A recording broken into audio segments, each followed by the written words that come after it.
The hardest leadership moments are not right versus wrong. They are good versus good, each with real risk. Today, I'm speaking with Elaine Chien, Chief Medical Officer at Antiva Biosciences. Hi, Elaine. Hi, Cindy. It's so good to see you.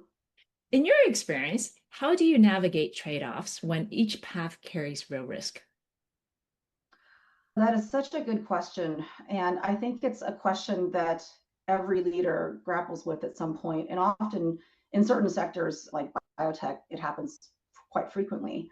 My approach is I think the first thing to do is identify or understand the stakes of that particular decision. As an extreme example, if we're talking about picking a restaurant for an offsite meeting, and the consequences of making the wrong choice are that people won't like their meal. I'm not going to take a lot of time to perseverate over that decision. I'm going to make the decision. I'm going to move on and hope for the best. Now, assuming we are talking about a scenario where the stakes are a lot higher than that.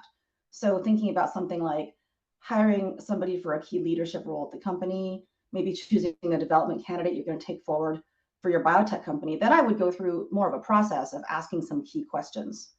And I like to think of this going from sort of macro to micro considerations. For me, actually, a very important macro consideration is understanding what is actually in my control versus not.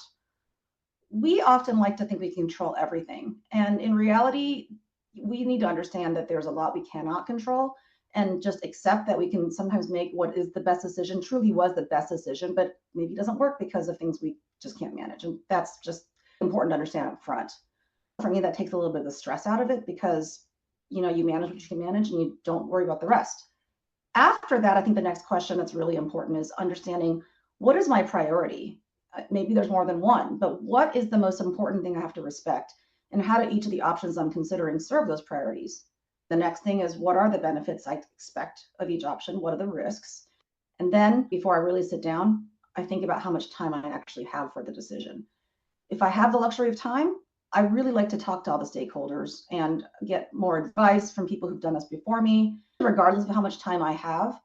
I would say that I just do my best to make the decision based on the best information I have at that time. As a physician, I've always done this my whole career. I'm doing a benefit risk analysis.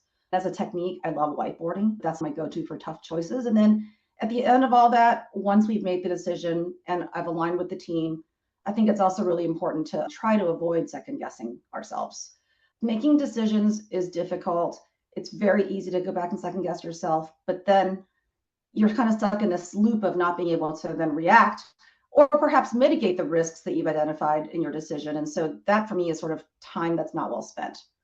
One last parting thought is it's also really important to acknowledge that we always do our best, and sometimes the decision does not work out well. And as leaders, I think we need to be okay with that. We need to accept that it won't be perfect every single time, but we do our best. We look forward and try not to second guess. Because if you don't realize that, you're paralyzed by indecision, and that's not healthy. That's my process. Kind of a mouthful, but it's worked out well for me so far. Yeah, so what's stand out in your perspective is really the discipline to decide anyway. So Elaine, thank you for grounding this in real decision making. Trade-offs are leadership at scale. When every option carries risk, clarity comes from naming what we are optimizing for and what we're willing to absorb. Leadership is about choosing risk consciously. Thank you. Thank you.